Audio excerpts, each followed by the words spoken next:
Hello and welcome to this presentation on privacy and security in networked control systems via dynamic masking.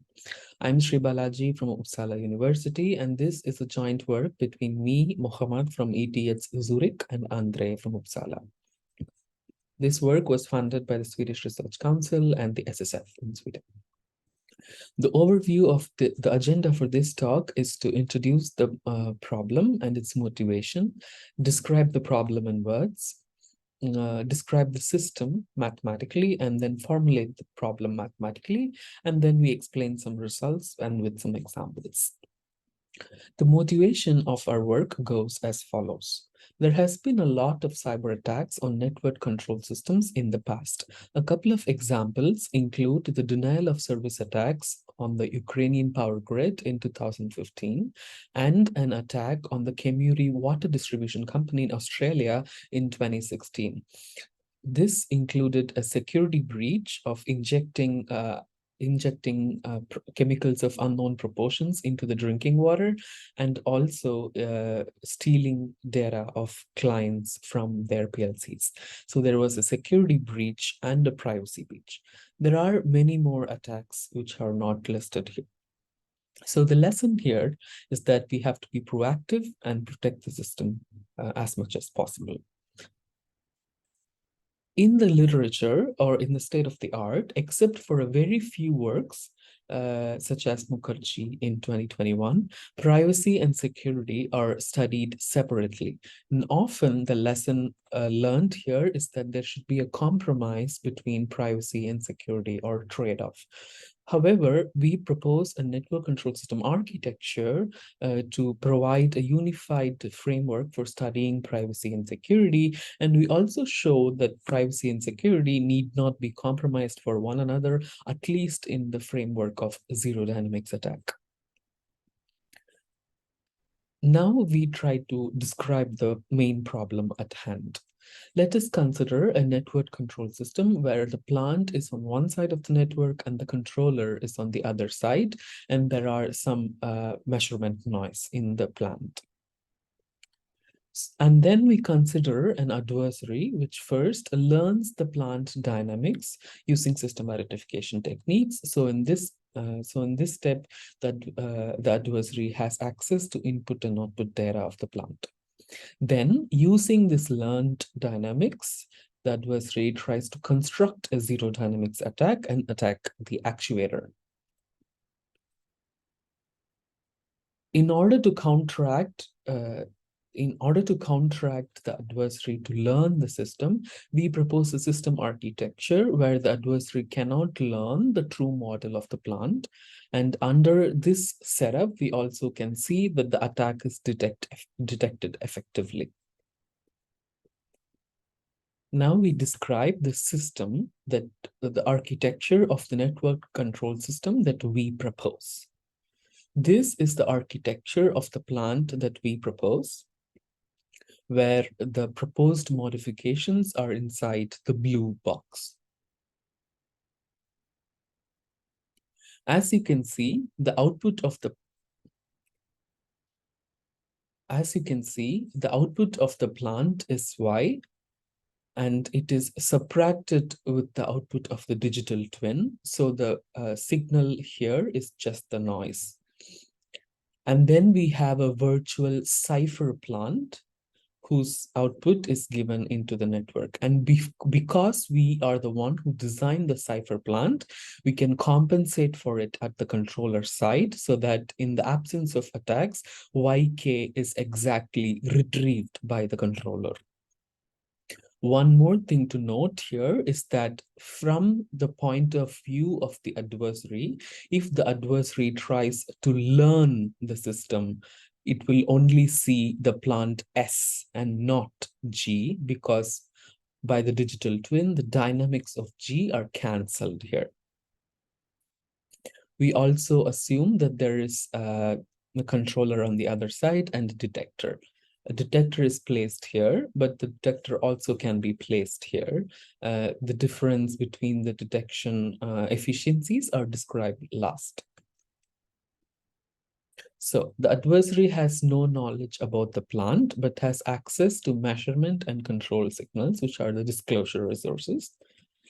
In contrast to most of the literature, this is a fair setup. In the literature, mostly it is assumed that the adversary knows everything. Here we consider an optimistic approach. And the setup here is that the adversary injects attack to increase the performance cost or the states of the plant while staying undetected. Now we try to mathematically formulate the problem.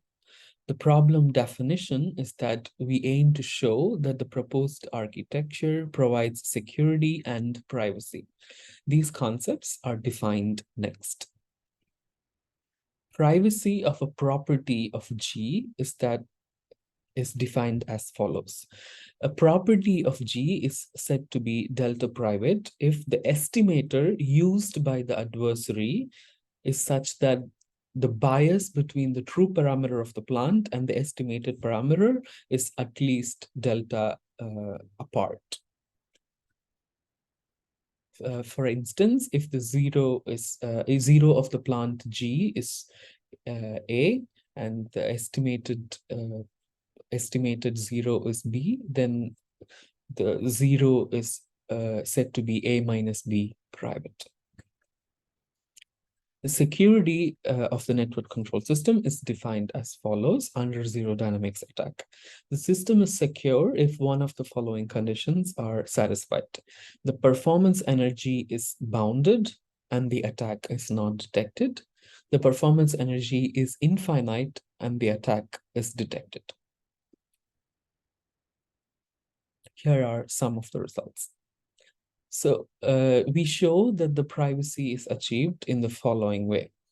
As we can see, as we have explained before, I showed that the adversary always sees only the plant S, the cipher plant. So, so the adversary cannot learn the true model. That is one part. And the other part is that the control performance is not affected because we are the one who design S, so we can compensate for it at the controller side. We also mathematically show, we neglect the details here, but we mathematically show that the bias between the true plant and the estimated plant is a function of this cipher plant S. So the bias is directly controlled by the cipher plant. The terms Bn and Pn are not important for now, but if you're interested, please refer to our paper. So in essence, if we design a system S which has different zeros than G, then privacy of that zero is achieved. Now we go into the aspect of security. The adversary knows S and thinks S is the plant model. Or in other words, we assume that the adversary uses perfect system identification techniques and comes to the realization that comes to identify S perfectly. Then the adversary constructs a zero dynamics attack of the form satisfying this Rosenbrock equality. Then, if there is if S has an unstable zero, then it holds that the detection energy is always larger than epsilon r if the unstable zeros of S are not the unstable zeros of G. Here, by the detection of unstable zero dynamics attack, I mean the zero dynamics attack corresponding to an unstable zero of S. So now we show that security is also achieved. So if the adversary identifies the plant S, which has a zero different than G, security is achieved. Privacy is achieved because the adversary cannot identify the true zeros of G. Now, security is achieved because under this zero dynamics attack, the detection energy will always be very large. If we want to place the detector at D2 instead of D1, then we can also do this by making the zeros of S stable so that the performance deterioration is always bounded. And according to our previous definitions, security is achieved because it satisfies these two inequalities, either one of these. Now we go to a numerical example. So we consider a CISO plant in this transfer function. We consider that the adversary learns the plant dynamics by collecting data. We used the SSESD command in MATLAB to identify the transfer function S, and we are able to identify it very closely. So here, the zero of the plant, there is an unstable zero for the plant at 1.1, but we take the plant, the cipher plant to have a zero at 1.3. And the adversary identifies it very accurately. Now, because this value is different from this value, we can say that the privacy of the unstable zero is achieved. And based on this identified zero, the adversary injects a zero dynamics attack into the actuator. Here, the figure on the top has the outputs and states of the plant G, and the figure on the bottom has the outputs and states of plant S. Here you have to note that the y-axis is in logarithmic scale. Because the injected attack is in the zero null, is in the output nulling space of S, the output of S is always in 0. However, because the zeros are different of S and G, the output keeps increasing or decreasing. Hence, in this case, the attack will be detected. So in conclusion, we proposed a new network control system architecture for preserving privacy of the dynamical model and thus ensure security against zero dynamics attack. We considered an adversary which first learns the plant dynamics and then performs a zero dynamics attack. And we show that we are able to introduce bias in the system knowledge and efficiently detects attack. Future work include a systematic way of designing the cipher plant S for a given measure of privacy. Thank you for listening. These are our contact details. Please let us know in case if you have any questions, and thank you very much for listening.